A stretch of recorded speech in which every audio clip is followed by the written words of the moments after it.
উত্তর ২৪ পরগনার গুমায় তৃণমূলের উপপ্রধান বিজন দাস খুনের ঘটনায় গ্রেফতার করা হয়েছে দুজনকে। যদিও মূল অভিযুক্ত গৌতম দাস এখনো অধরা।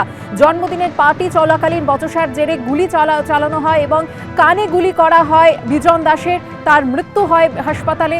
তারপর থেকেই পুলিশ এই কারণ খোঁজার চেষ্টা করছে, কি কারণে খুন হতে হলো বিজন দাসকে। কথা বলবো আমাদের প্রতিনিধি সমীরণ পালের সঙ্গে। সমীরণ, দুজনকে ইতিমধ্যে গ্রেফতার করা হয়েছে, তবে মূল অভিযুক্ত গৌতম দাস এখনো অধরা।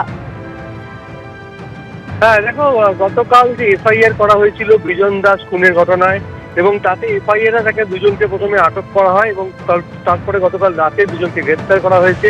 এবং যারা জানা যাচ্ছে যে বাড়িতে জন্মদিনের পার্টি হচ্ছিল সেই বাড়ির এক সদস্য এবং গৌতম দাস প্রধান অভিযুক্ত যে গুলি চালিয়েছিল তার এক আত্মীয়, এই দুজনকে গ্রেফতার করা হয়েছে এবং আজ তাদেরকে বারাসাত আদালতে পেশ করা হবে। এবং এখনো পর্যন্ত গৌতম দাসের কোনো হদিশ পুলিশ পায়নি। এই গৌতম দাসের সঙ্গে বিজন দাসের দীর্ঘদিন ধরে গন্ডগোল ছিল। গৌতম দাস অসাধু জমি বিক্রি চক্রের সঙ্গে যুক্ত ছিল, আর সেই কারণে যেহেতু দীর্ঘদিনের জনপ্রতিনিধি বিজন দাস গুমা ১ নম্বর গ্রাম পঞ্চায়েতের তৃণমূলের উপপ্রধান, এবং সেই সমস্ত আপত্তিকর কাজকর্মে তিনি আপত্তি জানাতেন, আর সেই কারণে দীর্ঘদিনের বিবাদ ছিল। এবং ওই দিনকে জন্মদিনের পার্টি চলাকালীন দুজনের মধ্যে বচসা চরমে পৌঁছয়। তারপর গৌতম দাস বাইরে বেরিয়ে যায়, ফিরে এসে আগ্নেয়াস্ত্র নিয়ে তাকে লক্ষ্য করে গুলি চালায়, তার মাথায় গুলি লাগে এবং রক্তাক্ত অবস্থায় তিনি মাটিতে লুটিয়ে পড়েন। বারাসাত মেডিকেল কলেজ হাসপাতালে নিয়ে গেলে চিকিৎসকরা তাকে মৃত বলে ঘোষণা করে। আর এই ঘটনার পর ক্ষোভে ফেটে পড়ে এলাকার বাসিন্দারা। যেহেতু বিজন দাস একজন জনপ্রতিনিধি এবং সামাজিক কাজকর্মের সঙ্গে যুক্ত ছিলেন, সেই কারণে তিনি এলাকার মানুষের কাছে বেশ জনপ্রিয় ছিলেন এবং দীর্ঘদিন ধরে গৌতম দাসের সঙ্গে বিবাদ ছিল। আর এই গৌতম দাসই এই খুনের প্রধান অভিযুক্ত। এখনো পর্যন্ত পুলিশ তাকে গ্রেফতার করতে পারেনি। এই দুজনকে গ্রেফতার করে আজকে বারাসাত আদালতে পেশ করা হবে। ধন্যবাদ সমীরণ।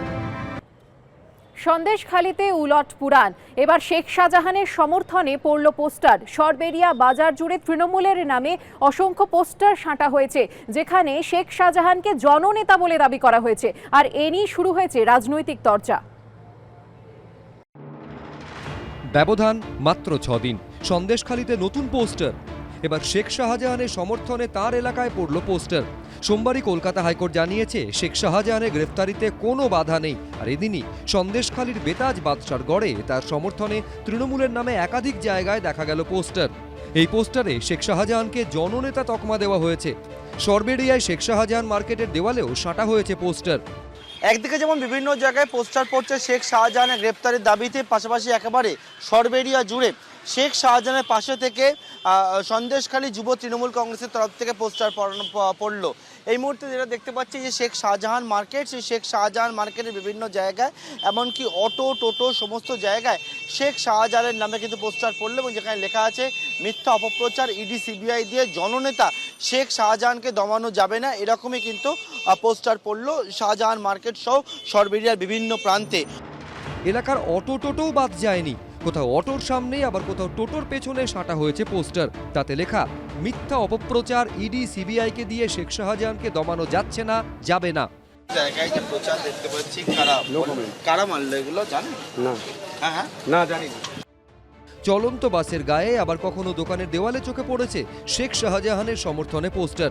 সরবেরিয়া বাজারে তৃণমূল কংগ্রেসের অটো ইউনিয়ন আছে এবং সেখানে ওই অটোওয়ালাগুলোকে দিয়ে ওটা করানো হচ্ছে জোর করে, তারাও চায় না এসব করতে। আমাদের পার্টির তরফ থেকে কোনো ক্যাম্পেইন, আমাদের কাছে কোনো খবর নেই। এবার কোনো নির্দেশিকাও আসেনি।